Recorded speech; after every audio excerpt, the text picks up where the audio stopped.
Welcome back to the Out of the Rough podcast presented by We Know Fantasy.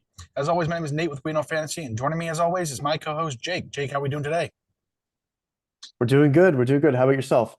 Oh, I'm hanging in there, and of course, we have a special guest today, Mike. Mike, how are we doing? I'm doing well. Thanks for asking. How are you? Doing just fine, doing just fine. And Mike, he's been on this podcast before. He's I wouldn't say a familiar face since we've only been doing video for a few times, but maybe a familiar voice to some of you. But Mike, well, I guess last time you were here, we talked about your background and stuff. But what have you been up to since? Since I've probably been playing more golf than talking golf, so that's always a good thing. Obviously, keeping the podcast is doing well and stuff like that, and football season's ended, so now I get to have more fun and talk about golf. And obviously, the Masters and the Players are coming up shortly, so some big tourneys that I'll get to cover. But you guys obviously cover all the important stuff, so I always look to you. I'm always reading the Out of the Rough podcast before I look at, hey, who do I like to win this week? What's going on? So last week your pick of Matthew Pavon, I appreciated it, but that double bogey on the last really killed me. And that was not a fun one to watch happen. No, no. And you mentioned your podcast there, the Master Plan, correct? And mainly Yep, football, but that's you it. talk You everything. can go. Yeah, I talk about a lot of stuff. I do some basketball, hockey. It's a cover a lot of stuff, mainly football though. So if you're ever interested in that, and we can go check it out. But I'm happy to be here today to talk some golf. All right, Mike. What's your social media handle where people can find you? Uh, no master plan, something like that. You type it in, it'll probably come up. I mean, yeah, I don't even know it. So I'm not really good at social media, but you type it in, you'll find it. If you're on Twitter and you see Crazy Bruins fan, that's probably me. So yeah, you should be able to find me through There we go. Simple enough. And Jake, where can we find you on social media? that. Yep, you can find me at DJ Freeman on Twitter. Also, shameless plug, join our Discord, over 150 members now, completely free to join. We got a good community in there. We had our favorite debate, it seems like, cashing out versus letting it ride. It seems to be a hot topic. So if Let you it have any, ride, let it ride, yes, always. we are on the same page there, but some people have some different opinions. It's a super interesting conversation because I find myself thinking about it more often than not now. But anyway, sweating it on Monday, I had Shane Lowry. That was out of play pretty quickly because he didn't want to come to play at all. No. But there were some people sweating him in with lead tickets and just a lot of fun there. I think we had an Eckroat ticket in the chat, so shout out to, forgot who it was, but who had that ticket. So definitely good community there. Completely free to join. The link is going to be all over mine and Nate's Twitter and also in my article on the We Know Fantasy website as well. There you go. You mentioned it, and it's one of those things. I will tell myself, "Let it ride" every time, but then when you get yourself into those shoes, it changes completely. But yeah, definitely let it ride on my side as well. But yeah, join our Discord. It's a great place to be. Follow myself, Nate, on Twitter at WKF Be sure to follow We Know Fantasy on all forms of social media at We Know Fantasy. Be sure to visit WeKnowFantasy.com for some more fantasy sports content, fantasy baseball, NASCAR, golf, I skipped a few there. That was not normal. But yeah, everything you need fantasy sports wise, we got you covered. Of course, my Out of the Rough golf betting articles are on there, in depth breakdowns each and every week of the PGA, DP World Tour, and LPGA majors. We have fantasy baseball content coming up on the We Know Fantasy Podcast Network, where you listen to this right now, or if you're on YouTube, head over there to Spotify, Apple, wherever you listen to your podcast. The We Know Fantasy NASCAR podcast as well can be found there. Uh, Kevin, Cody and his wife Devin have a fantastic podcast they put together each and every week, doing what we do here essentially just for NASCAR, and they do a great job, win a lot of money along the way. I'm not sure how they made out last week, but the week prior, despite not having the winner, although two of the three in the photo finish, they did make a good return of the units there. Of course, hit William Byron at the Daytona 500, so off to a hot start there as well for them. So check them out, but on to what we came to talk to, and we have a lot of golf to talk about. Of course, we have the Arnold Palmer Invitational, the fourth of 8 signature events on the PGA Tour schedule. We have an alternate event down in Puerto Rico for the Puerto Rico Open. Of course, we have the DP World Tour finishing off the international swing down in South Africa for the Johansson Workwear Open. I believe that's how you say that. But yeah, so a lot of golf to talk about. So we're going to hop right into things with the Arnold Palmer Invitational, of course, held annually at Bay Hill. Mentioned their signature status elevated last week. It used to be an event that, we would see some big names, but oftentimes not a strong field just because it was the week before the players each and every year. But with the elevated slash signature event tags, it's definitely increased its field. Last year was the first of its kind. Kurt Kitayama came out of nowhere to win last year, held off, Roy McIlroy, Scotty Scheffler, Patrick Cantlay, all of them were in the mix, but Kurt Kitayama came from behind on Sunday and claimed victory there. And, we're down to the signature event, so only 69 people in this field. So that kind of Cinderella story that we saw of Kurt Kitayama last year is not going to happen. I mean, you still have your long shots, you have guys, but no one nearly as long as what Kurt Kitayama was a year ago could possibly come out and win this just because they're simply not in this field. But in turn, that makes the Puerto Rico Open a little more, interesting because, 60 some guys that would normally be in the Arnold Palmer Invitational are now down in Puerto Rico. So that helps make that field as well. Of those who qualify for, of course, we talk about this each and every time we've had a signature event, qualifying standards for a signature event. Of those qualified that won't be here this week are just Tony Finau and Ryan Fox. Minwoo Lee was there, but now he's in the field. I think that was after his second place finish last week at the Cognizant, put himself into this field. But there we go. Tony Finau, Ryan Fox, only two. Not who could possibly qualify, not there this week. I mentioned it, Kurt Kitayama, defending champion. We also have, Roy McIlroy, world number one, world number two, Scotty Scheffler, world number one, world number two, Rory McIlroy, both former champions of this event in this week's field. We also have Jason Day, who joins Kitayama, Scheffler, and McIlroy as former champions of this event in this week's field. So on to Bay Hill, owned, of course, by Arnold Palmer since 1974 when he purchased the course, and since 2007, this Invitational has shared the name with Arnold Palmer. Par 72, 7,400 yards. This is a very tough golf course. It used to be a quote unquote part of the tour schedule, the grinder with PJ National last week, but what last week proved that they made that course much easier for the Cognizant Classic. It ended up being a quote unquote pretty much a birdie fest. But we have Bay Hill here. Next week we go out to the Players, and even the Valero Classic is a bit of a challenging course. So these Florida golf courses are no joke nonetheless. Of course, plenty of approach shots from 200 plus yards. And to put in perspective how difficult this course is, only one guy has played 4 rounds here at Bay Hill with rounds in the 60, and that was Kevin Chappelle. And that's it. End of list there. So very challenging golf course. They're going to have to grind it out each and every shot. Getting off the tee with distance and accuracy is important this week. Bay Hill is known for its notoriously thick rough, so finding yourself in the rough will be penal this week. Features fast and firm Bermuda greens. Approach shots will be taken with a bump and run approach, as high arcing shots tend to bounce off these firm greens. Also features an extensive amount of penalty areas, and water is in play on 9 holes, also littered with sand traps. Annually, the Arnold Palmer causes the highest percentage of penalty strokes in 3 of the last 5 years. So a lot of trouble can be found. And of course, the weather will be a factor. All these courses down here in Florida have the winds that can come out of nowhere. PGA National last week, we saw this.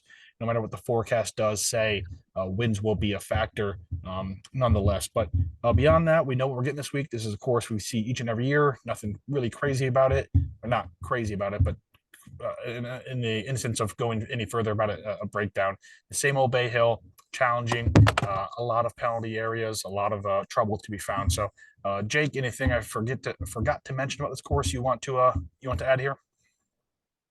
No, I think you mentioned it well. Just one more thing would be that you do not need to be a great putter to win here. That's Yep. proven by the likes of Scotty Scheffler himself. But it's one of those things that we see bad putters actually perform pretty well here. So it's not the end all be all. These greens are extremely firm. I know there's been a lot of rain in Florida, so might be a little bit of a different case this year, but really, really firm greens, hard to hold them. So I think around the green play is going to be more important than putting.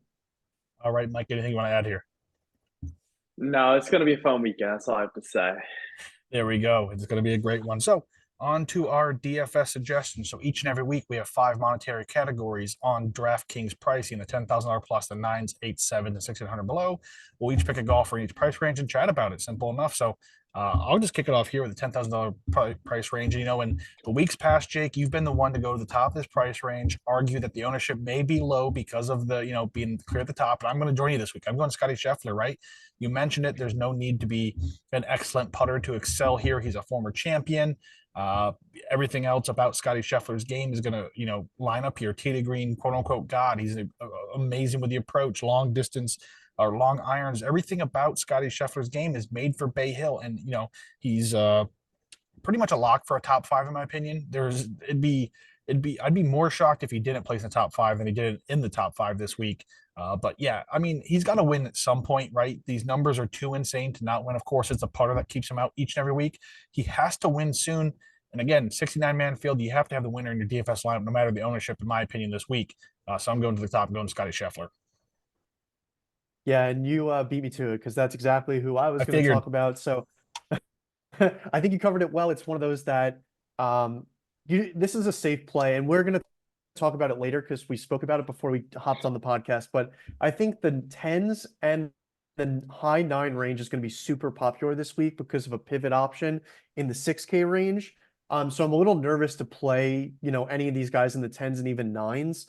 I think your most unique build is going to come just stacking 8K players. But if I am to go to the top of this range or into this 10K range, it's going to be to Scotty Scheffler. He's the safest option you got here. Yeah, like I said, a win is coming. It has to come. Like everything is, it just doesn't add up that he hasn't won since last season. So it's a bit insane. But Mike, are you in the Scotty train with us? Yeah. I mean, it was too hard to pass up. I mean, you guys have already said pretty much everything else, but like he is strokes gained. He's unbelievable. If you go to pgatour.com and you just look at that little like pentagon or whatever it is, and you see putting, he's like basically last in the PGA Tour in putting. But if he pretty much has an average week putting, he's going to win this event by like 5 strokes. So it's going to come down to whether he can really sort it out. And he particularly struggles, in that 5 to 10 foot range, which I feel like Arnold Palmer's probably not going to test you as much with. He's good around the greens. He drives the ball a mile. So I feel like he's my outright favorite this week. It's hard to pick against a guy like him, especially given the way he's been playing. Yeah, and on social media, we've seen some of the changes he made. He switched back to the TaylorMade Spider putter, added what was an inch or something onto the putter length as well. So he's trying. He's trying to, he knows where his weakness is. He's trying to improve on it. So we'll see if any of those changes do help him this week. So simple enough for the 10K range. Just hop down to the nines. Jake, kick this one off here. Who are we playing in the 9K range? Yeah, I'm playing Justin Thomas at 9K flat. I was absolutely surprised to see his projected ownership this week. I know he missed the cut at the Genesis and it was pretty ugly, but before that, Justin Thomas was one of the hottest players on tour. And in just to put into perspective with the outright market, if he kept up this pace, he'd be in similar odds as Sam Burns, who's about 20 or 25 to 1 to win now. And I'm seeing Justin Thomas at 35 to 1. So if he just kept that run of form up, he would have been in the top of conversation. I think he would have been a lot higher owned, but a great off the tee player, great on approach, great around the green. We know that he could struggle with the putter. He started out hot. It's kind of tapered off and cooled off a little bit, but I'm willing to stay with Justin Thomas here when people are trying to back off him a little bit. Yeah, and I'm never going to argue against a Justin Thomas pick. He's one of my favorite guys on tour. I love to see a bit of a resurgence to start the season after what he did last year, and it kind of just laid flat in his face. But man, started the season so hot. You mentioned around the green is his bread and butter. There is arguably no one better on tour when there's prime Justin Thomas with his around the green work. It's phenomenal. Again, a lot of these guys you talk about in today's PGA is the putter, right? Everything else about their games are so phenomenal, but the putter and it's not just Scotty, it's not just Justin. All these guys at the top, there isn't really like a dominant putter that's a top 10 guy on tour at this point. So it is very interesting in that aspect. But yeah, love Justin Thomas this week. Of course, very fair value at 9K, especially in this tournament. You have several options above him that I would definitely steer clear to go to Justin Thomas. But Mike, who are you playing here in the nines? Yeah, I'm playing Justin's buddy Jordan this week. I think that if we're talking about a guy who's built for Bay Hill, it's Jordan. He's really good around the greens. He's a great putter. My only concern is if he's in the rough too much. He does make a lot of decisions out on the course, which you're sitting there, you're watching, going, "What is he doing? What is he thinking?" That's my one concern. But he was sick at the Genesis as well. His kids gave him a cold, and I think we saw him play really, really well. Even through that, it just didn't have the in the tank to kind of finish it out. But he's got to win at some point. It's been so long. He's been playing really good golf this year too. His strokes gained are out of this world, in a bunch of different categories. I like him this week. I think at some point he's going to win. He's been close recently. He's took a little break, so I like Justin. I just think Jordan's probably a little bit better because of his around the green work. Yeah, and I agree with that for sure. And I'm kind of surprised to see that he's been a little bit more accurate off the tee than I would have expected. So he kind of profiles to start the year a little bit better. I think he was the topic of conversation at the Genesis because didn't he sign like a wrong scorecard or something and get Yeah, that's what it disqualified? was. Yeah, Yeah, it so was he was something. sick. Yeah. Yeah, and then I think Xander came out and said he made some joke about it because like Jordan was basically like dying. It's like he must have marked it incorrectly and just kind of went home. Yeah. So yeah, he had an unfortunate end there. So and I feel like after that he didn't really play badly. He played to make the cut. And had he made the cut outside of just marking a wrong number, I think the conversation would be different around him too. 100%. Yeah, I agree. I mean, he's not one of my two guys, but he's the third guy in this price range, and a lot of all these guys in this price range you make an argument for, right? I mean, there's no one in this price range that you're like, man, I don't think they have a possible chance. I mean, that's why they're up here. But love Jordan Spieth this week, everything you talked about, and yeah, coming back and last time we saw was the Genesis, and what was that, 2 weeks ago, 3 weeks ago at this point? So yeah, a lot of time to Mm-hmm. recover, and again, it's a course that fits him really well. I'm going with Xander this week. Clear the top of this price range. I think he's 9.9. Another guy just like Scotty, he has to win soon. His form is insane through the start of the season. Um, Everything about what Xander does, right? He's one of those super well-rounded golfers that there really is no glaring weakness to a game. He's a better putter than most of the guys around him. He's excellent on the approach. It's just a super well-rounded game that he brings to the table. And I don't know if that's a detriment to him because there's nothing that's like super powerful that like puts him over the top. I mean, outside of maybe some approach numbers that he puts up there, but he's also fifth on the tour in 200-yard plus approach shots, which I really took into consideration this week. That's going to be really important. Doesn't record the bogeys. He scrambles well. Everything about him, he does well. But, if we take away his T39th, excuse me, he placed T39th here last year, but on the season, he's gone T3rd the American Express, T4th the Genesis, T9th the Farmers Insurance Open, T10th the Century Tournament of Champions. I mean, again, just like Scotty, he's so close. Didn't get a victory last year. So we're going 2 years since he's been in the win column, but it's coming. And again, at the Genesis, he had a chance, right? He got within one stroke after holing out from the bunker, then just followed that up the next hole with a bogey that really, took him out of it. I mean, again, no one was going to catch Machuama that was weak with what he was doing, especially in the back nine and how insane he was playing, Yeah. and just picking the ball up essentially and placing it right next to the hole with his approach shots. But again, he was right there at the end of the Genesis. So again, love him this week. Again, we can just again skip the 10K price range, start with the nines. Jake even mentioned skipping the nines completely and starting with the eights and just unique build that way. But man, I absolutely love Xander this week. Tops of my model and tops of my score or betting card along the way. But yeah, so that's the nines. Let's move on to the eights here. I guess I'll kick this one off. I'm going with Wyndham Clark down here at 8.5. This price range, Jake, I don't like this price range. I usually steer clear of this price range. And again, it's that price range where they put, underperforming big names that they don't really know what to do with it. They're too big of a name to place in the sevens and they're not performing well enough to play in the nines. But, Wyndham Clark just continues to get, kind of just flacked on, right? He's the defending U.S. Open champion. He started the season with a victory. I mean, he does everything with elevated event champion at the Wells Fargo last year. Like for some reason, he continues to be kind of getting the short end of the stick when it comes to these pricing. And some of it may be warranted. He's kind of hit or miss. Some weeks he's there, some weeks he's not. But man, he models really well this week. Of course, along with the driver, has some good approach numbers. He avoids bogeys.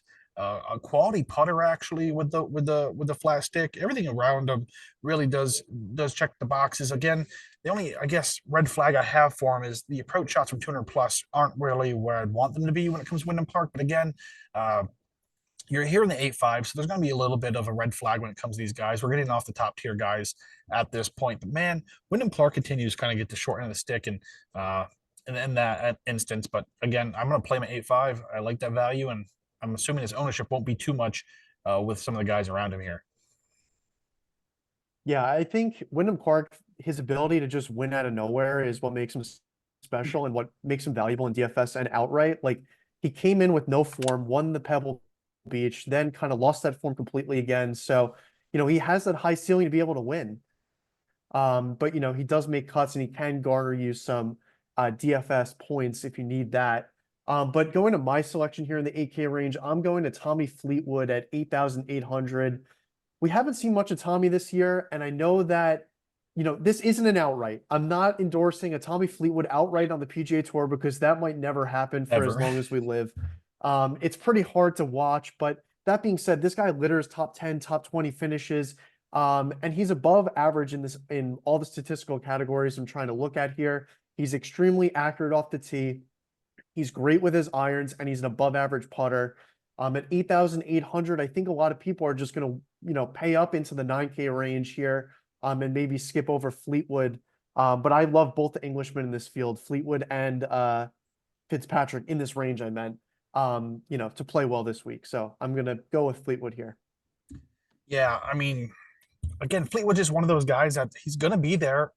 We just haven't seen him get across the finish line, right? And that's what it is. Tommy Fleetwood is runner-up Tommy. He's countless second place finishes on the PGA Tour, just an insane amount. But yeah, I mean, I'm going to assume his ownership won't be high. I mean, he didn't pop in my models, but again, just a kind of a really well-rounded golfer, long off the tee. He's very good around the green, things like that. So he has the makeup here to be successful at Bay Hill. And again, I think his ownership would be low. And again, if you were to start with the 8K, start with Tommy Fleetwood, you throw Wyndham Clark in there and go from there. I mean, you have a pretty unique build to see what you can do this week, especially with 69 golfers in this field.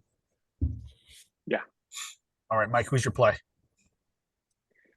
I'm going with the past champ. I'm going to go with Jason Day. And there's for a lot of different reasons. Again, he's a past winner. He's a pro. You kind of know what you're going to get out of Jason Day. Obviously had a win on the PGA Tour last season. He's third. I believe he's third on the PGA Tour in par 4 scoring average, and that's a stat that I love to see. He's good off the tee. Not great. He's good. His strokes gained on the seasons are fairly good. He's a good putter. He just does a lot of things right. I'm looking for someone who's solid, stable, dependable. And that's Jason Day. Do I think he's going to go out there and win this week? Probably not, but I feel like we could get a T10 finish for him. That's kind of where I see him at. I don't know if he's going to be one of the guys who's going to be competing, but I think in round 4 you'll see him jump from like T20 to T10 with a solid finish. He's the type of guy who's going to have a good finish at this type of tournament, knows how to play it, knows how to come out and play on Sundays. So that's why I like him this week. Yeah, he's the second guy on my article in this price range. If there's someone on tour that may have the most experience at Bay Hill, who loves this course the most, it's Jason Day. Dating back to 2010, he's played this event 8 times, 6 of which he placed in the top 25. He won in 2016, T10th here a year ago during his resurgence season. Former world number 1, T6 in the season at the Pebble Beach, 9th at the Genesis, so some good form. And you mentioned what he does well on the golf course. Been there, done that. Jason Day's been around him for a while, but like I said when I introduced this golf course, not many of these top tier golfers have played this event just because before last year's elevated status. It was kind of one of those one-off events. You don't play the week right before the Players. It just didn't happen. So a lot of these guys were making their debuts a season ago, but Jason Day just for some reason has loved this event. He's been here for a while and has performed very well. Yeah, no, I mean that's why I like him. I think you get a lot of guys this week who haven't ever played here once, and kind of with the way golf has been this year, it's been a very weird year of golf. I mean, it's just been one of those years where you can't really wrap your head around anything that's going on. So we all pretend that we know what we're talking about, but in reality, some random guy who's probably 6'5" is going to come out and win this week because It's just what's going to happen. It's just been one of those years in golf where at some point we're just going to have a slew of just, wow, everyone saw that one coming. And it's just really, when is that going to start? So Jason Day feels like could be that type of guy this week. Fair point. Fair point there. All right, on to the 7K range. I'll kick it off here, and I'm going back to Matthew Pavon, 7,900. Uh, Halfway decent a week ago as at the Cognizant Classic. Nothing to write home about, but man, I don't think he has any right being in the sevens for this tournament. I mean, on top of winning earlier this year, what was it, the American Express, or he won the Farmers Insurance, followed up next week with a third of the AT&T Pebble Beach. I mean, right now he's number one on the entire PGA Tour in strokes game approach. That's better than Scotty Scheffler right now. He is being an absolute wizard with the approach numbers. He is ninth from 200 yards plus, 14th in bogey avoidance. He's also putting extremely well in Bermuda, 20th in strokes gained putting in Bermuda. Shameless plug if you're looking for strokes gained putting per grass type data. We know fantasy.com. You can find it there. 27th ball striking, 34th scrambling, 35th off the tee. I mean, checking all these boxes. I mean, he opened on the books at 100-1 as well. Definitely grabbed him there, no doubt about that. But man, someone who is as good as he is this season, at least to start this season with the approach numbers, besting Scotty Scheffler. Can't emphasize that enough right now. In the approach numbers has to be played. I'm assuming ownership's going to be high because of what he's done to start the season. Winner already and everything that goes along with it. But man, not leaving this guy off my laps this week for a second straight week.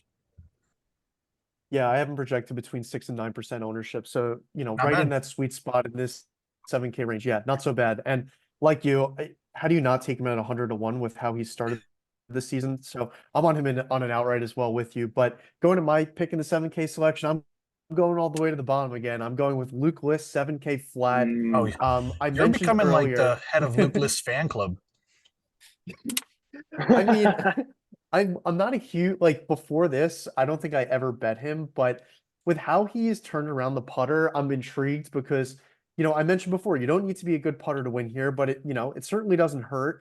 But I would still bucket Luke List as not a good putter, but he's a good driver of the golf ball. He's rather long, sometimes inaccurate, so that's a little bit of a concern, but he's also a great approach player. So when you're getting down to the low 7Ks in the 6K range, I'm looking for a few stats that can make a guy pop. If he can keep that putter hot and he can get that approach play, gaining that 1 stroke per round and keep the ball in the fairway, Luke List could definitely win this tournament. Yeah, I'll explain why I don't like Luke List, and this is just strictly from like watching him play. Nate mentioned earlier, and this is one of those courses where you're not necessarily going to fly it onto the green. You're really going to be bumping and running. And if there's one player on tour who I despise the most because every single approach shot is backspin, it's Luke List. When he flies onto the green, the ball will come back 20 feet. I mean, that's just what he does. He puts so much. I've never seen anyone do it. And sometimes I feel like he does it for no reason either. He just does it because he feels like, because he can. I'm just going to show off that I can. I like Luke List. He won. What did he won? He won that tournament earlier this year where Ben Griffin choked because Sanderson. He won. Yeah, Sanderson. It's Ben Griffin choked. I feel bad for Ben Griffin, but it's okay. I like Luke List actually as a putter. I think he's maybe a little bit better than you're actually giving him credit for, or maybe that's just me because he made that like 40-foot putt to win. It could be either way. I don't love his approach, but I do think driving wise and length wise he's great. If he manages to keep it on the green, he's going to be perfect. I would love that play.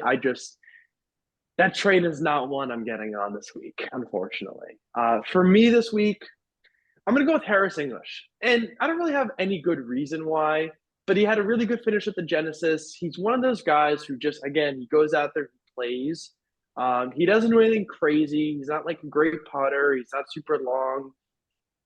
But he kind of grinds through a lot of crap on the tour. He's always there. You always see his name kind of just pop up in that 20 range, and he's always there. And I feel like he's been due for a win for like ever at this point, and I like him. And he's one of those guys where it's like you see him on the list. It's like Harris English coming off a solid finish at the Genesis, which I think played pretty tough. This could be a good like putting 2 in a row for him. That's kind of why I like him this week. Yeah, I like that call. It's just the approach play is a little questionable for me. Like at the Yeah. Genesis, he gained, right? But the three before that, he lost on the field. He's a great putter and great off the tee, like you said. So if he can kind of get that approach play together, I'm fully on board with you. I think he's going to have a great week.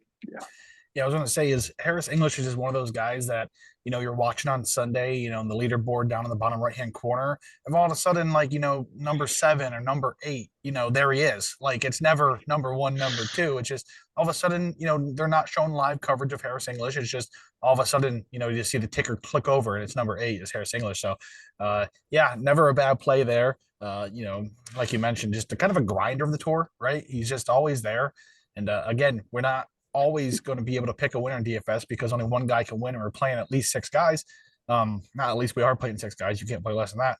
But yeah, for sure. So yeah, one final price range, 1,600 and below. I know you wanted to talk about someone in here specifically, Jake. So I'm not sure if that's your pick or if that's just who you wanted to kick things off with here. Yeah, I'll kick it off. In the interest of time, we have 2 more tournaments to talk about, but Minwoo Lee at 6,600 is like the craziest thing. Twitter's been going nuts. I know a lot of people have been thinking about it.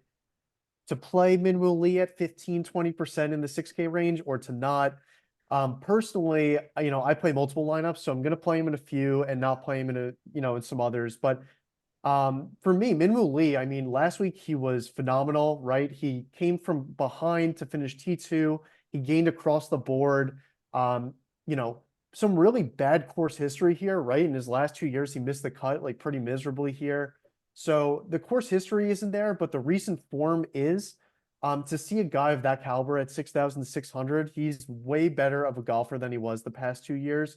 So it's definitely some food for thought. And in a couple of lineups, I'll be honest, I played Minwoo Lee and I stacked Scheffler and Rory and Scheffler and Hovland. So I played, 2 of these top end guys. Minwoo Lee affords you that opportunity to do that. But I guess if you guys can just weigh in on, if you're playing Minwoo Lee at 6,600 at a high ownership, or if you're going to steer clear and try to play some of these other guys who are going to get lower ownership because a lot of it is gravitating towards them. Yeah, so I think what happened was, Minwoo Lee was the last addition to this event because of what he did at Cognizant. So I'm assuming they just kind of placed, a placeholder, or they just kind of slotted them in. There was no really, it was late. They were already late to get pricing out because the Cognizant ran over and things like that. So I think it was one of those that kind of just slid it in there, and it was what it was, and they'll just be like, hey, it's gonna be a high ownership guy. We'll just deal with it. But yeah, if you're like a one lineup guy, I'm gonna not play a Minwoo Lee just because at 6,600 and then at 20%, 15, 20% own, you need a victory out of them. None, anything less really would be not enough to warrant that price, and or not that price, that ownership. So again, if you're a one lineup type of guy, steer clear. But again, like you said, with multiple builds, you got to test the waters. You got to play him at least in 1 or 2, just because it's kind of one of those like free gifts. But again, if it's a free gift for you, it's a free gift for everyone. So I guess in my opinion, I'm not going to play Minwoo Lee, just in a vacuum, I guess you would say. Yeah, I like him this year. I mean, he's got the one of the weirdest fan clubs on tour, I would say. I love watching him play because he's just, I mean, there's no other word for it besides baller out there. He just plays the way golf should be played, in my mind. I like him this week. It feels like maybe he's not the best fit course wise, but I also don't think Minwoo Lee really cares about that. He's just going to go out there and play golf. So I don't know if he's going to miss 3 cuts in a row. So for me, I like it. I mean, at this point where, it's so hard to kind of pick out of this price range, like who you like, but he's a steal there, and I like him. I like him to win this week, or at least, place high, make the cut. Yeah, I think he'll perform well. I don't think that, that's not my debate. My debate is the ownership, right? It's going to be available for Yeah. everyone. So again, I love Minwoo Lee. I love what he does for the game and like that. But I guess I'll just go here into my play, and it's Patrick Rogers at 6,500. Absolutely popped to my model for probably no reason whatsoever. But most recently we saw him in Mexico Open T6 there. Also went T9th at Farmers Insurance Open, T14th at Century Tournament Champions. So some great performances on the season. Made the cut in 5, or he missed the cut last year here, but prior to that, made 5 straight cuts here at the Arnold Palmer Invitational. So, nothing crazy. It's not like he, has top 10s or anything like that, but just making the cut, getting over that hump, and that's important to note that he has played here several times and had minor success, I guess you could say. But he's a great ball striker. He avoids bogeys. He's got some plus distance off the tee, gain strokes off the tee, good on the par fives, around the green, putting in Bermuda. Everything's about average here for Patrick Rogers, but just kind of one of those safe plays, guy with some decent course history, been here multiple years in a row. He can really get things done. So I like that play 6,500 for Patrick Rogers. Yeah, for me this week, it's in one of those seasons. I already mentioned it, but there's been a season on the PGA Tour where things happen and we sit and watch because I don't really even know how to contextualize the winners that we've had this year. You can't. Because none of it makes any sense. And so for that reason, this pick, I said, okay, who is a golfer I like who would probably suck at this course? Because that means they're ultimately going to have a great week. So that's why I went with Denny McCarthy. He's a great putter and does everything else pretty poor. I love Denny McCarthy. Don't get me wrong. I love Denny McCarthy. I would watch him playing alone at the Genesis any day of the week because he did. He was the first off the tee, and it was awesome. All right, he finished the round like 2 hours. That's golf at its best. But he's a great putter, and I just feel like he's the guy who kind of gets on runs and stuff like that. He's been hovering around like 50th, either FedEx or on official world golf ranking. So he's been hovering around there. And I think he has business being there too. And I don't know. Again, there's really no good reason for it. He's probably going to go out there and make a lot of putts this week. But the question is can he hit the ball far? Probably not. And can he keep it on the fairway? Maybe. He's not very good around the greens. But, I mean, like Austin Eckert won last week. I'm not like, what do you want me to say? Like, everything happens, and then you sit there saying, wow, should have called that one. I mean, that guy Valimaki was like second place at Vendanta. I was like, who is this guy? Doesn't his cousin play hockey or something? Anyways, so I want Denny McCarthy. It's just I have to appease the golf gods. So It makes so little sense that it makes so much sense, Yes, I love the analysis. And, yeah, what McCarthy does, it's not exciting. It's not sexy by any means, but, like he said, he's kind of those guys that just made a career out of being 50th in OWGR, content being there. He's going to, bury some putts. He's going to, keep himself in relevancy. But again, nothing really exciting to really put him over the top. But man, nothing yet. Nothing yet. This could be the week. This could be the week. Heard it here This could be first the week. on the Out of the Rough podcast. If he was in Puerto Rico, I would have loved him this week. I would have been all over him. He would be like 10-1 in Puerto Rico, though. Yeah. All right, guys, on to our betting card this week for the Arnold Palmer Invitational. We have 3 categories here: overall favorite, self-explanatory, our personal favorite, maybe someone we're on the community's out on, personal favorite golfer, some great value, and of course, our long shot, self-explanatory as well. So, Jake, you got one bet to place this week, one bet only. What bet is that going to be?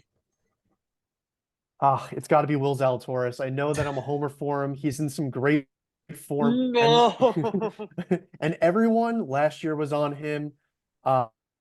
He's just the course is right for him, and I think he's going to get it done. I think that this is his time. Yeah, it's definitely coming. I mean, what we've seen recently has been phenomenal out of Will Zalatoris, but I don't know if it's time now. But again, if I can say one thing about you, Jake, you're gonna stay true to your guns, and you're gonna make sure you're on Will Zalatoris the next time he wins on tour. Yep. Yeah, absolutely. Here's my problem with Will. I'll just squeeze this in. They showed it was 2 or 3 tournaments ago, and they were showing him putting. It's not good. Bro, he hit it off the toe, and the announcer saying, "Wow, what a good putt." I'm trying to say he's hitting it off the toe right now. He's not hitting it in the center. He's hitting it off the toe, and I can't. He's putting after I saw him at the U.S. Open 2 years ago. I can't get behind it. It's just it looks so bad. He's my least favorite putter on tour. I mean, bar none. Scotty infuriates me, but Will, it's hard to watch. So I love him, but the putting is. Will's stroke is bad. Scotty's results are bad, but he's gained in his last 3 on putting. So I'm going to take my shot on him. Yeah, at least Scotty looks halfway decent. Scotty looks like he knows how to putt. Will just doesn't know how to putt. But yeah, you put Scotty, Tony Finau, Will Zalatoris in the blender. Like, imagine how bad of a putter that would produce. Tony Finau gets to address at the ball, and the putter's like this. Yes. I don't understand how he hits the ball straight. I just don't get it. I don't get it. All right, Mike, who's your favorite play this week? Is this the overall favorite? Yes, sir. I'm gonna go with Scotty. I mean, he's so good, and he's just the guy who goes out there. He's gonna finish top 5, and here at Arnold Palmer, we're not having a Kirk Kitayama show this week.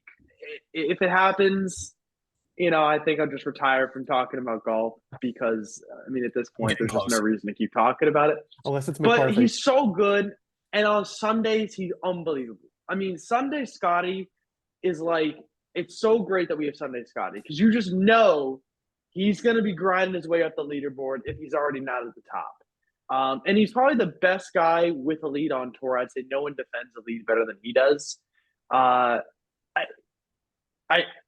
The shuffle is so ugly, but he makes it work. He plays his style of golf, and I truly believe that ball will be dropping in the hole this week. It's just the putter at some point.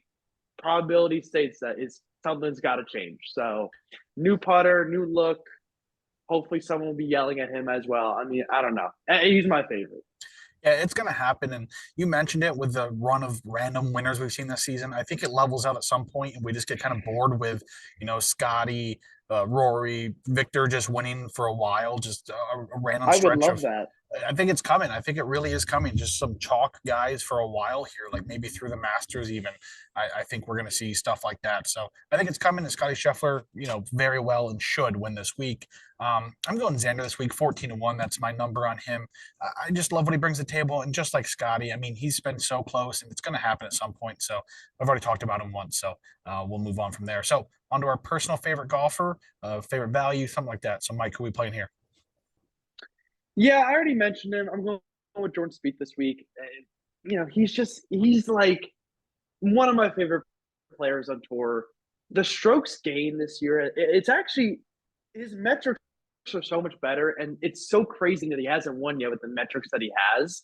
Because every week I'll look at the strokes, I'm like, what? He is doing that, and he's still not winning. He's the best putter. And I truly believe around the green, he is the best. Like there's no one like him. He does things that no one else can do. I also feel like this course suits him. And also he would look really, really good wearing the sweater. So, last year he missed out on it. He missed out on the red jacket at RBC because he lost to Fitzpatrick. This time he's gonna put the red on. He's gonna get it on. He's going to lift that trophy. He's so good, and he's got to win at some point. That hammer has to drop, and it's this week. Yeah, it's so hard to put what he does into a stat or a figure just because there's, the quote unquote Spieth magic, right? Some stuff that he does that just can't be measured through, strokes gain data. But yeah, I mean, I'm ready to see him win again. I think it'd be great for the tour to see Jordan Spieth win again, just because it's been so long and he's just a powerful figure on the tour. So I'm gonna go. Let me look real quick. I mean, my card's pretty boring this week. It's short because there's 69 golfers. I mean, beyond Xander, I have Sam Burns, but I guess Adam Scott 50-1. I know I haven't talked about him, but I think this is a very suitable course for him as well. Just everything he does. Again, nothing super flashy. He gets distance off the tee, green strokes there, good approach numbers. And of course we know the Australians are going to come with a strong putter. All of them do. So I think it's just looking for a middle of the pack guy that has a chance each and every week. It's Adam Scott. Yeah, he's been playing some awesome golf as of recent too. But going into my favorite play here, it's going to be the guy that beat Jordan Spieth at the RBC. It's Matt Fitzpatrick at 33-1. I know that we've been kind of battling Mike on this podcast with some of our picks, but I think that Fitzpatrick, it hasn't been the best of form, but I liked what I saw from him last week, and his course history here is undeniable. His last 5 appearances here, his worst finishes at T14. So I think coupling that with what I saw last week, I think he's going to have a great finish and has a good chance to win here. No, I like Fitzy this week. And I think his around the green game, it might not be the best on tour, but it really fits this type of course. Yep. And I like that pick too. He's a grinder. I think he's like the young version of a Jason Day. I mean, when we get back to like Matty Fitzpatrick braces Matty Fitzpatrick, there's no guy on tour who puts as much work into his game, jotting every single, stroke down, yardage, whatever. He's the definition of a grinder, and in 10 years, he's still going to be doing the exact same thing out on tour. I like that play too this week. I'm a fan of it. Yeah, he's definitely not the most athletic golfer out there, right? It's everything else that he does, the technique and just the repetition and Yeah, everything like we all that. saw So, that full swing episode where yep. they compared him and Brooks Koepka, and they had him, putting the sunblock on his nose. Speaking of which, full swing comes out tomorrow, and I don't know if anyone's more excited than I am. So it's gonna be fun. Yeah, Netflix, if you're watching, that's not a free plug, by the way. We're gonna need some kind of endorsement. All right, on to our long shot. I'll kick it off here. It's Pavon, 100-1, easy enough. We talked about what he's done to start this season. Of course, he was a guy on the DP Road Tour, Jake and I are big fans and followers of the DP Road Tour. I don't know if we saw this coming. We knew what he was coming in this week into the season, but what he's done to kick off, there was names above him we definitely would have thought would have had a better start the season, Nikolai Hogard, those type of names, but man, just the fact that he is number one on tour in strokes gained approach through 9 events on the season, besting Scotty Scheffler, I think you can't deny that at all. So, Yeah, definitely. My long shot for the week is going to be Tom Hoagie, Hollywood Hoagie at 110-1. go. He's short off the tee, but the short-term metrics to how he started the season, he's kind of rounding himself out to playing really well. He finished T28 last week, but before that, he had an 8th at the Genesis, a T17 at the WM Phoenix Open, and a T6 at the AT&T Pebble Beach. Solid putter, great approach player. He looks like he's added some distance in this offseason, so we'll see what we can get. I know he's an accurate driver too, so I'm taking my shot at 110-1. Elite with the irons as well. Yeah. All right, Mike, who's your long shot? Yeah, so much in the same vein as picking a guy who has no business being a winner of this tournament. And a guy who's, he's been in good form recently this year, hasn't missed a cut yet. I was just scrolling through quickly. He's missed or withdrawn from the Arnold Palmer invitation 3 times in a row. Justin Rose, guy who has no business being this, here. He's not much of a grinder. Everything about his game says, wow, he's going to do really, really bad at the Arnold Palmer. And that's true. But it's in one of those years where just random guys will go out there, play really well. Eric Van Rooyen will shoot, 8 to 10 under, whatever it was, on Sunday, Monday of the so for me, again, Rose, at some point, he's got to make the cut here. At some point, something's got to happen. He's a good golfer, and he does have a history of having very random wins. Obviously last year at AT&T, so feels random enough for him to go out there and win this week. I mean, we've had a lot of young guys win, so we got to average out the age with some of the older players. So I like the Adam Scott pick. This was like my my foil to that one. There we go. All right, guys, that's it for the Arnold Palmer Invitational. We still have 2 golf events to talk about. So let's truck through these last 2 here. Puerto Rico Open playing alternate to the Arnold Palmer Invitational as it does each year. The Grand Reserve Country Club in Rio Grande, Puerto Rico. Yeah, I mean, this is kind of the event that kind of spearheads a lot of PGA Tour professional players. We've seen the likes of Tony Finau, Victor Hovland use the event as their maiden PGA Tour victory. Actually, 10 of the 15 winners of this event have used this event as their first PGA Tour victory. Not the best of fields, of course, playing alternate to the API, but we have, I think there's 7 golfers within the top 100 of the OWGR, which is, not too bad for this event. Normally we'd be lucky if you see 1 or 2. So 7 of those guys. Rasmus Hogard leading the way here. Of course, twin brothers Nikolai, the odds-on favorite. We have also guys in the top 7 or 100. We have Robert McIntyre, 68, Aaron Rai at 78, Rio Hisistune, 84, Justin Suh, 91, Ben Griffin, 94, and Victor Perez, 94. I messed that up, but he's somewhere in the top 100 as well. Other notable names: Daniel Berger, Chris Gotterup, Chen Kim, Brandon Wu, Nate Lashley, Cameron Champ, Nico Ichvaria is the defending champion. All of a sudden, my vehicle is freaking out at me for whatever reason. But yeah, he's defending champion, held off Akshay Batida by 2 strokes a season ago to claim victory. There has never been a back-to-back winner here on the at this event, the Puerto Rico Open.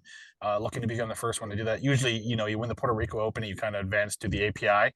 So usually we don't get to see guys here in back-to-back years. Other former winners in this week's field: Ryan Brem in 22, Matt and Trainer 29, and DA Points in 2017. It's a par 72, 7,500 yards, of course, long and distance is long. Features an exposed layout, and the winds will almost certainly be a factor throughout the entire tournament. Um, Water's in play in 13 holes this week. The greens are past Palm and are average size compared to the tour standards. Going low will be imperative this week. This is a birdie fest nonetheless, as the ultimate events usually are.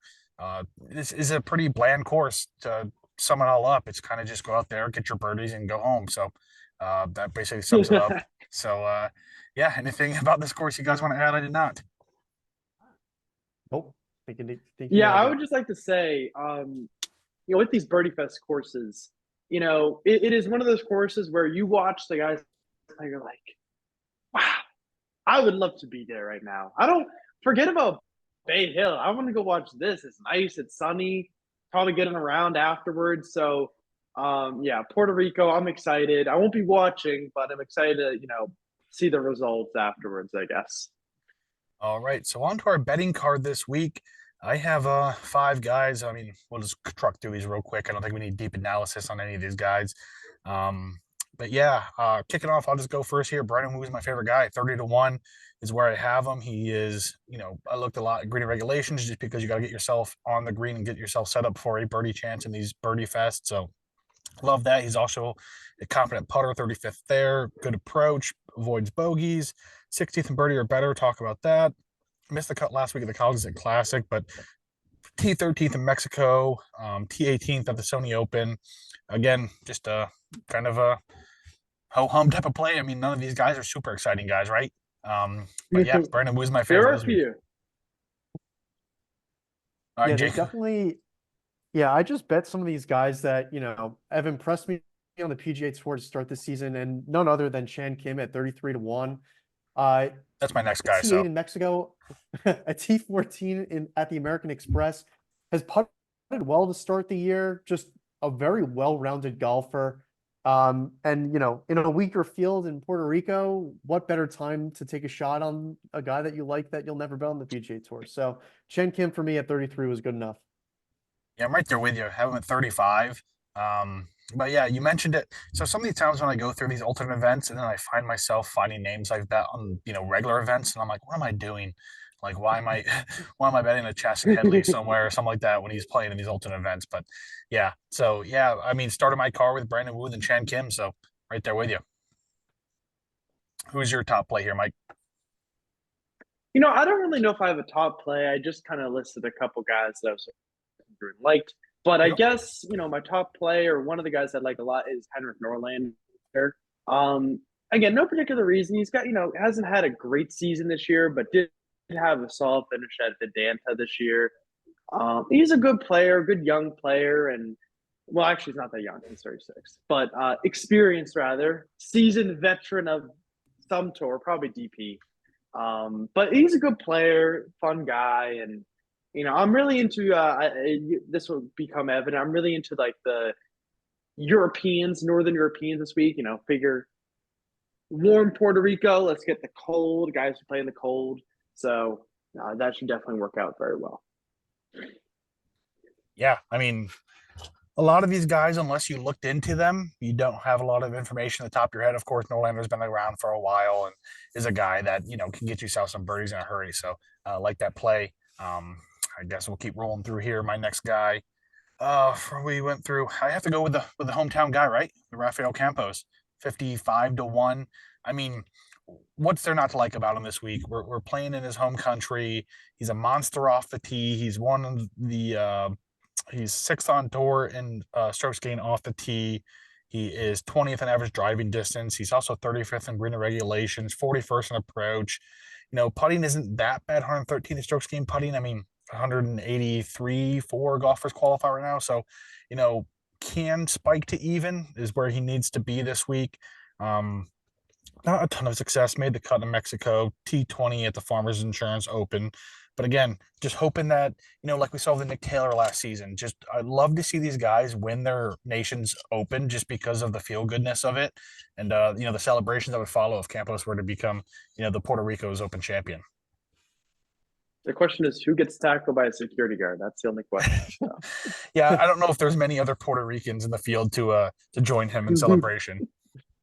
The few amateurs that they invite might have to take that role. But going into my next selection here, it's going to be Ben Silverman at 35-1. I know that there were bigger numbers, but I was stuck at work, couldn't get the bigger numbers. I've seen people get him up to 50, but good approach player, good off the tee. He spiked in Mexico with the putter. He gained over 2 strokes per round with it. So generally speaking, not the best putter, but if he can, spike that putter and keep that approach and off the tee play up, I'm happy to take him at 35-1. He's had, in recent weeks at the Cognizant at T16 in Mexico at T13. So playing some good golf and, has a profile that can, suit a winner here. Yeah, I'm not sure if he still is, but at one point he was the tour's best when it came to playing out of the sand as well.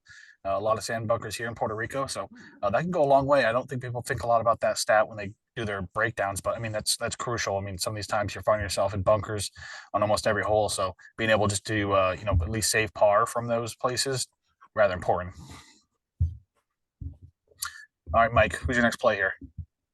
Yeah, I'll take the defending champ. We haven't ever had one, so it means it's the perfect time to have one. Yeah, I like Nico. He's a good player, fun to watch. I mean, again, won this thing last year, so I mean, he knows how to win it. Obviously, he's one of the more experienced players in the field, and I like him. He's going to be good in the warm weather. He's going to play well. So not too much to it. I mean, again, bland pick, but why not?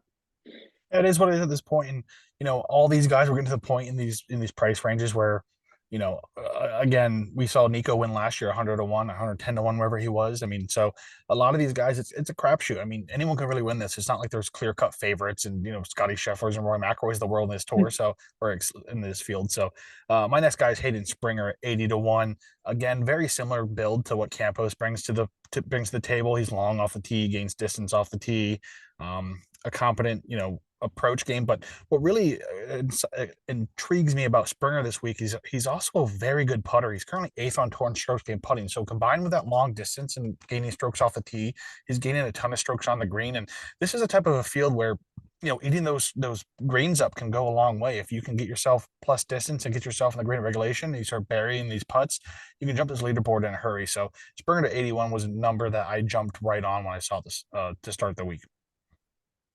Yeah, I got him there also, and he's on my card too.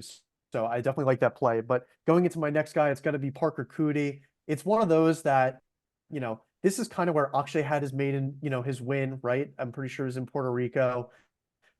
Just a guy that I Won, like that has been playing some. Oh, it was the Barracuda, yeah, maybe? Barracuda with Barbasol, whatever one was in California, right? It's Yes. the one with the weird scoring format. Yes. But anyway, I think Parker Coody kind of fits that bill. Not a great putter, similar to Akshay. I know Akshay has played in Puerto Rico and has had some good finishes here. T2 or So solo second last year. yeah, so definitely an interesting build. Great on approach, good off the tee. Kind of has the same build as Akshay. So I'm willing to take my shot here because I think he's a super talented golfer. I mean, I played Coody on I think it was Mexico on my card there. So love that play as well. And these are the type of events that people like to talk down on, but I love to see, the up and comers, the rookies, the young guys that get a chance to shine. So Coody definitely fits that build. All right, Mike, any other names you got for us? Yeah, I have a lot of names. Just none of them are good. No offense to these guys. I love all my golfers. But yeah, this week I'll be taking Cameron Champ. In the words of my friend, how could he lose? His last name is Champ. Listen, he's missed about 5 cuts this year, made one, finished T24, but look where it was. Nice warm weather, a big long course, so you can hit it really, really far. That's what Cameron Champ does. Somehow he has 3 wins on tour. Don't ask me how. He probably doesn't deserve any of them. But he hits the ball really far. He's one of the worst putters I've ever seen. He's horrible around the greens. But he hits the ball really far. He's also got experience. He's a proven winner on tour. Fool me once, shame on you. Fool me twice, shame on me. And then he won another time. So really stuck it to me. But he's a good player. And, this is his like chance to go out there and play. I mean, he's not very good. He just hits the ball really far. So perfect opportunity for him. Puerto Rico played well at Mexico. So this is a very similar type course tournament to that one. So I feel good about it. Yeah, I mean, again, a guy in this field who's won on tour before, that goes a long way, and getting the ball off the tee is half the battle here this week. So I like that play. And my final play this week is Tom Whitney at 110 to 1. This is a guy who doesn't get a far long off the tee as my previous suggestions have done. But what he does is he brings a elite iron play to the table. He's currently fifth on tour in green regulations. He's sixth in approach. That's about the extent of it, right? 97th in birdie or better, and everything else after that, it's pretty poor in the breakdown there. But also missed the cut in 3 of 4 events. But T13 at the Farmers Insurance Open on the season. Again, we're 100 plus or 101 plus in this field. I don't think anything's going to be too exciting. So I went with a guy with at least some elite green regulation and some elite approach play numbers. Yeah, I like that call. My last play is going to be Jacob Bridgman here. I think he's a well-rounded golfer. Another guy who's just been playing well on the PGA Tour. He had a T28 last week. He spiked with the putter and on approach. So I'm looking for these guys that can get hot with the putter and get hot on approach and just pour in a ton of birdies. And he fit the bill at 50 to 1. There you go. Yeah, I got 3 guys left, but I'm going to burn through really quick. So 2 of them are Scottish, so I'm going to lump them together. Martin Laird's the first one. He finished T9 last week, which was really surprising because it just Cognizant did not feel like the tournament that he would finish T9 at. He's just not that type of player. To be fair, he never has been really any great type of player. He had a early 2010s type guy, but he's got experience on tour, and don't let his age fool you. He's a good player, and he's a fun guy to watch. And the other guy is Robert McIntyre. I mean, one of the best players in DP World Tour last year. One of the worst finishes. I mean, he was so bad at the Ryder Cup. I hated seeing everyone talk about how good he was. I was like, this guy is playing against, Wyndham Clark, who looks like the worst golfer I've ever seen. But he's a good player. He's a fun guy to talk about. He's got a fun last name. So I like him. And then finally, Zheng Jingdu. He and his bucket hat could just win it this week. Talk about a guy who takes care of his skin and protects him from the sun. Down in Puerto Rico, that's going to be necessary. He's also a really good golfer. People do not talk about his short game enough. He is also a solid putter, and he is one of those guys who's just really hard to root against. He loves the game. He's a fun guy. So what the heck? Those are my last 3 plays. They're, again, basically how I see it this week is everyone is on this plate. And you just pick whoever you want because it's an equal chance to win for everybody. I don't think anyone really has more of a shot than anyone else because Puerto Rico, it's a second event of the week. We're not talking about the premier players. So, hey, hopefully one of those guys wins. There we go. I love the bucket hat analysis. It's definitely what this podcast has been lacking. I know I've been hyping up Keith Mitchell's weird shaped visor for a few weeks, but yeah, always love a Joel Damon-esque playing well bucket too. hat.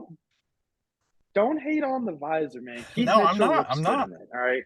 We need it. more visor guys out on tour. We need more visor guys. Someone's got to have the courage. I'd love Victor one week just to walk out with the visor on, because he would look so bad in it. He could not pull that off. And I love Victor, but imagine the visor with like the floral pants and like a bright orange shirt. That would be something. I almost went as him for Halloween this year too, but I couldn't find the stuff. So next year. There we go. Go as visor Victor Hovland. All right, on to the final event of the week. We have the DP World Tour side of things. Their last stop in the international swing down here in South Africa, the Johnson Workwear Open. It is the third play in this event, the third different courses event has been played at. I know we had this discussion between Jake and I, and then in the Discord about how we're just kind of unaware that the event changed courses again for the third straight year. But yeah, this is an event that let's see, last year was played at the first year was played at the Durban Country Club, second year the Stein Club, and then this year, where are we at this year? Why am I blanking? at the Glendower Country Club. So yeah, this is a course that has, it's not like it's unfamiliar. Again, all these courses down in South Africa have been played many of times in the Challenge and Sunshine Tour and all of that. So that's where we get to see this course. But the field this week, of course, headlined by a duo of South Africans, Xander Lombard, Thurston Lawrence open as the odds-on favorite, looking to win on home soil. Thurston's won before, but Xander still looking for that maiden victory on the DP World Tour. Other notable South Africans in this week's field, we have Henny du Plessis, Janet Schapper, Wilco Niembar, and Luis de Jager. Other notable golfers that aren't South African are looking to spoil a homecoming of sorts. We have Tom McKibben, Ewan Ferguson, Jordan Smith, Rakua, Hashune, Antoine Rosner, and Connor Syme. I know this is someone that you talked about loud in last week's podcast there, Jake, and we're kind of, it didn't come down to it, but you were possibly going to be kicking yourself towards the end as he was not on your betting card. Yep. Nick Bachman is the defending champion, although at a different course. And then JC Ritchie won this inaugural play in 2022, again, at a different course. But the Glendower Country Club is a par 72, 7,542 yards, long on paper, but again, plays at elevation, does not play nearly as far as that number suggests. Designed by C.H. Allison in 1937, classic tree-lined parkland course. Features Kikua fairways and rough. It is probably one of the more challenging grasses on tour, as it, quote unquote, sticks to the ball, especially in the longer rough to get up and out of. The greens are laid with bent grass, gently undulating. Nothing super challenging there. Its main line of defense is its multitude of bunkers. We have 64 in total, 27 in the front, 37 in the back. Water is on play in 11 holes this week. This venue, like I said, has hosted several events on the Sunshine Tour, the Fortress Invitational in October of last year, so it's been recently played. Also hosted the South African Open on the DP World Tour in 13, 15, 16, 17, and 18. So it's not a unfamiliar course at all. But yeah, also hosted the Sunshine Tour Championship in 2020, 6 editions of the BMG Classic and the Sunshine Tour, and again, also hosted part of the Big Easy Tour as well. But yeah, straightforward there. Anything about this course, guys, that did not mention you want to point out? Nope. You got Nope. it. All right, on to our betting cards, and I'm going back to the Xander Lombard. I think he's been on my card for 6 straight weeks. Been close a few times. Last week laid an absolute egg, probably one of the worst performances I've seen in a very long time, as an odds-on favorite to open at like +5 and finish, almost dead last. It was not a good time. Actually, the two of my top guys on my card last week were probably 1 and 2 in terms of being last place finishes. As well, but everything you want out of Xander Lombard, the form, the stats. If you take out last week, of course, very good putter. Everything you want to see out of a guy to succeed here on this type of course on the DP World Tour comes with Xander Lombard. It's just he hasn't been there yet. Hoping that he gets it done this week on home soil, and that's basically it. 14-1. I know the number isn't super exciting, but man, I can't give up on him now. That's basically my analysis. Yeah, that's totally fair. I think that's the second week in a row that I've kissed to death someone by calling them the Scotty Scheffler, the DP World Yes, Tour. yeah, we got to back off Oh. that. We got to back off Yeah. that. Yeah, don't start saying that. Don't start So saying that. I'm gonna throw that term in the garbage for the sake of everyone here. But yeah, the guy that I was kicking myself, I talked him up on the podcast, and when it came down to click the button and deposit the money, I couldn't do it on Connor Syme. But this week I'm going to do it. He's been playing some incredible golf. Just hard to speak badly about his form. A T7 at the Kenya Open and a T4 last week. I'm not gonna be kicking myself this week unless he, misses the cut. But 35-1 was good enough for me to take him. Yeah, I said that last week with my picks with Xander and I'm blanking who else I bet on, but man, they were real bad. So hopefully this week is much better. But yeah, Mike, who are we going with here? Yeah, so I'll just go through both my guys There we because go. honestly, following the DP World Tour. So I went through and I was just looking at which guys kind of jump out on the page to me that are playing this week. And of course, you guys have both already mentioned them, Xander Lombard and Connor Syme. Those are the 2 guys who I like this week. Really for the reasons you guys have laid out. By the way, I've never seen either of them play ever. I didn't know who they were before, 1 p.m. today. However, that being said, my opinion, because I'm coming at this with zero bias. I've never seen anything. This is just based off of completely my gut feeling and what I've seen. So if that means anything to you, then you should put your mortgage on them this week. If not, then you should put nothing on them this week. But yeah, they're fun players. I saw this about Xander, obviously South African tournament. I believe he's the highest ranked DP World Tour player in the field this week, which obviously caught my eye. And then Connor Simon, I think he's sitting around 30, but he had a really nice week last week or 2 weeks ago, whatever was the last time he played. And so those are two guys who jumped out at me. I like them this week. But also I have zero clue what they even look like. And if you told me that they looked exactly like Adrian Du Chesmart, I like his name. Hey, you could convince me pretty easily. But yeah, those are the two guys who jumped out. So I'll let the guys who know exactly what they're talking about, speak more now. DHSA is playing in Puerto Rico this week. I think he's like Oh, is he 201. really? Oh, my bad. No. Sorry, I got mixed up. No. He's usually DP World Tour guy. So he came over and now yeah, you can find him at 201 if you want him there. But I don't want him anywhere. All right. So I guess I'm gonna bunny hop Nate here because I'm too excited about this guy. It's gonna be Andy Sullivan. I know a lot of people are on him this week, 40-1. I got him at 45 actually. He had a really great week last week, T4. He's pretty accurate off the tee, which is good to see. Everything else needs some work. The putter is also pretty decent, but just going off of what I saw last week, he also has a win here back in 2015 on this course. So that's a little bit of promise there. Good enough for me to back him at 45-1. Yeah, if you followed me last year, Antoine Rosner was a guy I bet early and often. 25-1 this week, and just a veteran of the DP World Tour, a guy who's been around for a long time. He's won a lot of tournaments on the DP World Tour. So going back there, just a professional golf, of course, professional golfer, but just a professional on the golf course is what I meant to say.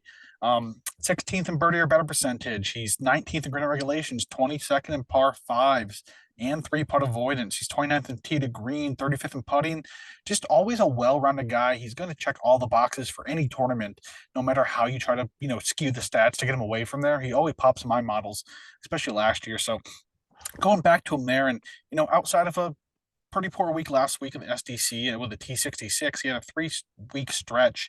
T6 the Qatar Masters, T12 the Bahrain Championship, and T16 the Here to Buy Classic, and some very good fields. So it's a good form in my opinion. Checks the boxes. I know 25-1 maybe a little short, but again, this isn't the best field as well as they finish off here and get ready for not only the Asian swing on the DP World Tour, but major seasons coming as well, and some of these guys will be competing there as well. So there's that, and yeah, who's your next guy here, Jake? Yep. So same guy I went with last week. I added to my card. I didn't talk about, but it's Hugo Cousson from France. So I got him at 60-1. He played pretty well, good enough for me to back him again. But he started the season off super hot. A T12 at Bahrain, a solo second at the Qatar Masters, and then a T24 last week. He's been gaining across the board, which is what I like to see as well. He's long off the tee. Has a great putter. He's gained just under a stroke per round. He's gained about a stroke per round in his last 3 tournaments teeing it up. So I think his game is all there, and I'm just going to ride the train there with him. There we go, and you have to do that. And I'm going to go here with a guy that you've backed several times this season, and Aaron Cockrell. 50-1. When I think of a guy who can get birdies in a hurry, it's Cockrell. He kind of is the seamless power of the DP World Tour, just a guy who shows up on these kind of birdie fests and does well. Currently 5th on tour as well, and 3-putt avoidance. Doesn't drop many strokes on the green. He may not be gaining them, but doesn't drop them either. He's 6th in par fives. He's actually 20th in strokes gained putting, 21st in sand saves, 25th in birdie or better, and 37th in tee to green and green regulations. So he's checking those boxes for me this week. If we look back a month ago, T6, the Bahrain Championship. Prior to that, he had a run of 5 events where his worst finish was T32nd. So he's placing high in some of these tournaments and doing it for the entirety of the season. So I do like that play as well, 50-1. And yeah, I still got 2 left. So I don't know how many you got left here, Jake. Yep. Yeah, I got 2 left also. So my next guy is going to be another guy who was on last week, Nacho Elvira. So had a pretty bad week last week, T44, but before that also just we covered it pretty well last week. He's started the season in good form. And on the DP World Tour, you just got to keep your finger on the button because these guys don't necessarily know how to cross the finish line at all. Even when you get down to 18 with a 3-stroke lead, you still have to hold your breath and grip the arms of your chairs tight. So I'm keeping my finger on that button. A T2 at the Magical Kenya Open, a T13 in Qatar, T16 at the Ras Al Khaimah. So just playing some good golf. I'm willing to throw last week out and just stick with them. Yeah, I think last week I played the Manuel version of Elvira. Yep. So we got Nacho and Manuel. So yeah, he had a great performance in Kenya and T2 there. So I'm gonna go back to the guy who won at Kenya, and that's Darius Van Drill, 60-1. I thought that number was pretty 65 actually was Generous. pretty low Yeah. for what we saw out of him in Kenya. Pretty much a wire-to-wire finish, first round leader to victory. We don't see that. You mentioned it right there. Not often on the DP World Tour. It's very hard to see. But yeah, he also plays T4 at the Here to Buy Classic, T6 the Bahrain Championship, playing some amazing golf in the DP World Tour. Currently 7th on tour in tee to greens, 8th in green regulations, 11th in birdie or better, and par fives, 48th in three-putt avoidance. So, man, checking those boxes, and I was just, I wouldn't really say he was popping my model, but as I was going through the list, I saw him at 65 and instant clicked. Like, I don't know Right. why he was down there, but again, I'm not sure where he's at this point. But man, definitely just had to jump on those odds. Yeah, if he was 30-1, I wouldn't be surprised. Oh yeah, that's So it was one of those that, 60 is a great number, but I'm going with my last pick, a guy that we've both been on the past couple weeks that just has been playing some solid golf, hasn't gotten over the finish line. It's going to be Thomas Aiken. T16 last week, kept it going. South African story, extremely short off the tee, but does everything else pretty well. I loved his course history here. He's an old buck here. He's over 40 years old, but that just means that he's seen this course a couple times. In 2014, he had a T17. In 2015, he had a T5, and in 2017, he had another T5. So it seems like he's played well on this course, and playing some solid golf to start this year. So I'm going with the old guy, Thomas Aiken, yeah. 66-1. Yeah, Thomas Aiken has taken too much money from me over the last 3 years just because he constantly any course that requires accuracy and strong iron play, Aiken pops. It's Yep. so yeah, he was he in my model, he justified me betting him where he placed, but I just saw the name and I was like, I'm not going to do this week, right? I'm just going to move past him, and that's where I ended up. But yeah, I was on him last week. It didn't do it to me. Him and Josh Luton are the two that have taken probably the most money from me in the DP World Tour, just because they constantly pop with their strong iron play and extreme accuracy off the tee. But yeah, I'm gonna go with man. I'm gonna butcher this name. It's Jacquez Crosswick. I guess we'll go with that. 75-1, South African to note. So definitely going there with that. But beyond that, man, he comes this week fresh off a T11th the Magical Kenya Open. He also placed T4th earlier this year at the Joburg Open, again in South Africa. Currently 23rd on tour in tee to green, 27th in sand saves, 30th in three-putt avoidance, 34th in putting, 60th in green regulations, 76th in birdie or better. So yeah, checking the boxes. He's performed well, not only recently in Kenya, but earlier this season in the mini South African swing as well. So I like to see that, and yeah, I guess on top of him just being South African, I think that was the final straw that made me place the bet on him this week.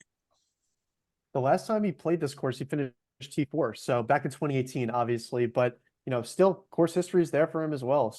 So I like that call out. Since we're throwing out the Scotty Scheffler, the DP World Tour, I will crown Thomas Aiken the Tommy Fleetwood of the DP World Tour, of a guy who just can't get over the finish line. So we're going to see if I can stay hot with these nicknames, and maybe he can cross the finish line here for us. Yeah, maybe if you ruin him, he'll win. Though I'm not playing him this week. So if Thomas Aiken won this week and he's not my betting card, I would be so distraught and heartbroken. It would be like if Kevin Yu won on not to the extent, but if Kevin Yu were to win on the PGA Tour and he's not my betting card, I've said this in Discord, I will retire from doing any form of golf betting advice whatsoever because I would be ruined. I would be ruined forever. Yep. Well, all right, guys, that was a podcast, I guess. A lot of golf, a lot of quick content coming at you left and right. But Mike, thank you for joining us, man. It's always a pleasure. And one more time, where people find your social media, if you even know. Yeah, at the master plan or at the master _plan_. That's how you do it. But I mean, I don't say it. I think I want to say 3 more things, but I only might have 2. So the first one is a Golf Digest, speak of the devil, not actually the devil, I love Golf Digest. They just put out a graphic, odds for PGA Tour winners so far this year, and they basically just put up the graphic where basically everyone's been a long shot. Jake Knapp actually has been the biggest favorite to win. I did not know that at 40-1, which is crazy because it's Jake Knapp. Number 2, just a quick message to Taylor Gooch. You need to shut your damn mouth because that was one of the best things to ever happen to golf when you said that there needs to be an asterisk because you're not in the Masters. You're literally on live and you've won like 1 or 2 tournaments. Like, just enjoy the money and shut your damn mouth. And number 3, a lot of discussions last week about Joaquin Niemann making the Masters. And I am so for it. He is so good and so much better than Mito Pereira, by the way. So Mito Pereira, most undeserving PGA almost finalist winner, because he just has completely fallen off. I mean, who even cares about Mito besides me? Nobody. But Joaquin Niemann, so good. I really wish he had never left because he's such a good young golfer and a man who really does deserve to be at the Masters. So Taylor Gooch, I hope you can, find it somewhere in your heart to, on Master Sunday, when you're watching from home on your huge TV, just to say, you know what? Maybe I really don't deserve to be there. So hopefully he finds that. But yeah, thank you guys for having me on. So much fun to talk golf like this. And obviously, hopefully some of the guy, one guy this week win, hopefully, but in reality, it's going to be some random guy in the 6,000s who's just going to show up and make this course his baby. So we'll see what happens. But thank you guys so much for having me. It was a lot of fun. Yeah, Taylor Gooch, an avid listener of the Out of the Rough. I don't know if anyone knew that, but yeah. Not anymore. Not anymore. We lost him. We lost a listener today. All right, Jake, where can we find you on social media? Yep, you can find me at Jake Freeman on Twitter. One of the things you could have seen that I retweeted last week was a super funny meme of someone going to Taylor Gooch's Wikipedia page and putting asterisks on all of his wins because Rory McIlroy wasn't in any of the fields. So, I post funny content. I post serious content that I think will be helpful. But yeah, I know this was a super long podcast, but if you have any questions for us or any points that you think we missed, join our Discord. Over 150 members. Nate and I will be sure to address your points, and you'll get a lot of outside information as well from other people in the Discord, which has been super helpful for everyone in crafting their cards and their DFS lineup. So completely free to join, and I suggest you do that. There we go. And you can follow myself, Nate, on Twitter at WKFNate. Be sure to follow We Know Fantasy on all forms of social media at We Know Fantasy. Visit WeKnowFans.com for some more fantasy sports content. Until next time, guys, we'll see ya.